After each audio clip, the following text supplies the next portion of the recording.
25 years old. My religion is Christian, and I have one sister. I am the eldest child in family. Good day to you, Miss Jenny Ann. How are you today? Sir, Madam, I'm fine. Thank you. What do you think are the right attitude and characteristics of a good domestic helper? Sir, Madam, the good character of domestic helper are honest, responsible, patient, and hardworking. How will you avoid your homesickness? Sir, Madam, I will avoid my homesickness by keeping myself busy and focus to my work.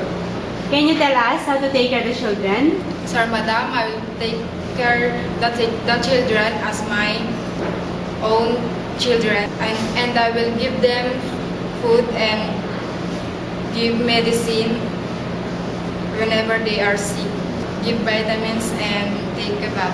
What if you commit mistakes? What to do?